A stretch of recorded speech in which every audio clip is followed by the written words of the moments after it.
So we've got a Range Rover here today. It's got an Odour in it. Customer's just bought it from the dealer, and the dealer's going to contribute towards us doing what we've got to do.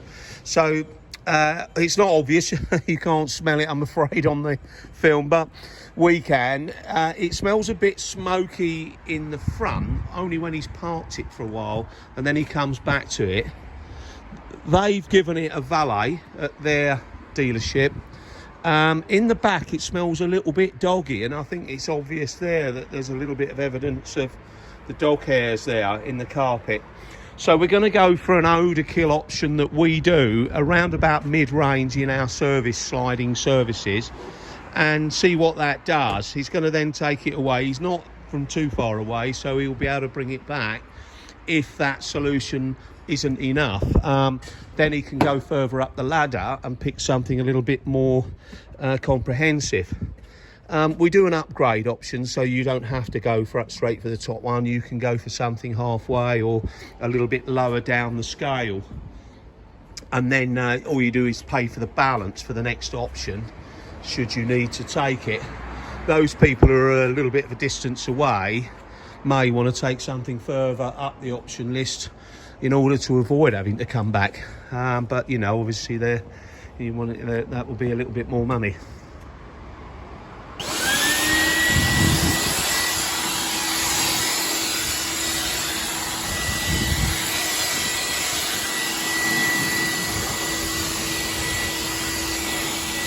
So what this machine's doing is spraying out the product with air, so it's not as wet as it actually looks. It's just covering the surface. And what it's designed to do is get in all the little grooves.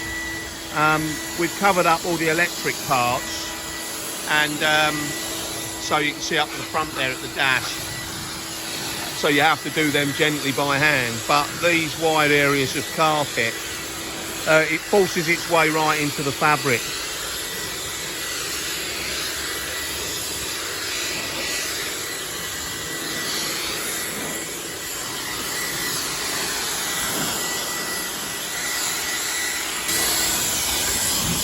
So he's pulled the seatbelt out all the way out to its extended point.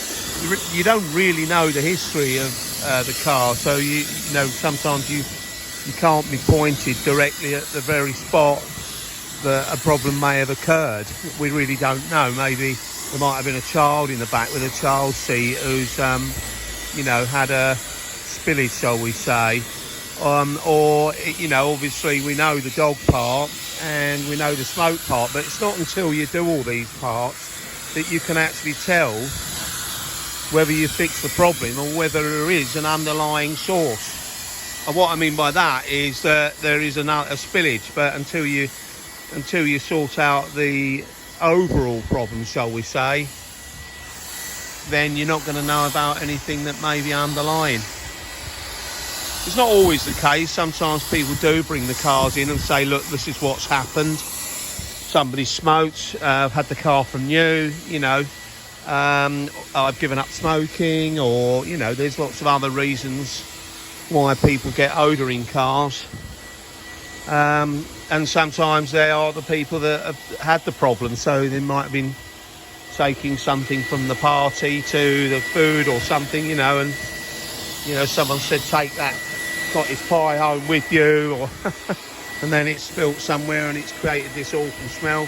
Maybe a bottle of wine or something, or the Indian takeaway's gone over or something. So, you know, sometimes you know where to focus.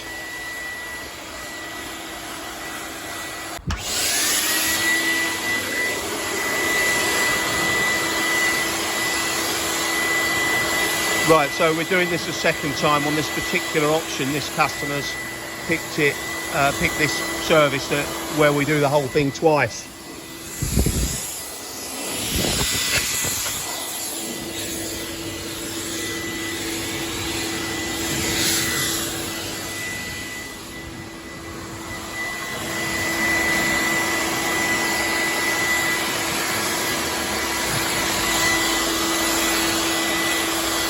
Right, so difficult to show you really what the difference is. James is just tidying up the glass, because obviously we do the glass and most people don't realise that Odour sticks to glass. It's one of the places that Odour goes, believe it or not. But yeah, that all the surfaces have been done. It's all been done in all the pockets, all the belts have been done, and it's done underneath the seats, and it's all done in the back. So what we can do now is send it away and then see whether there is a source on it. In other words, there is a place that the smell's coming from that might need to be dealt with. Difficult to do that. Now the car's all done, it won't smell, but it's what it does in the next week or two that is the difference, because you've got to put it in the right conditions. You want dampness, the car needs to be still, and of course the person who's had the problem needs to be comfortable that the problem is gone. You know, a lot of people say, well, I can't smell it. Well, that doesn't mean it's not there. It can easily be there. It's just you can't smell it. Some people can actually be attuned to the problem. A bit like, I suppose, when you know, somebody says, oh, do you remember those licorice all sorts or something? You go, oh, I remember that. Well, when you smell it, it's very familiar. You don't have to smell as many parts per million as maybe somebody who has never smelt it. So, you know, you say, can you smell licorice all sorts? If you've never smelt them, you go, oh, I don't know, it doesn't smell anything to me. But if you have smelt licorice all sorts, and you know them, you go, oh yeah, I know that smell, and then you're more likely to notice it. So some people can be, well, everybody thinks they're paranoid, but it's not. It's actually that they can smell the problem, if that makes sense. So this customer's going to take it away, give it the real world test, and we'll see what happens.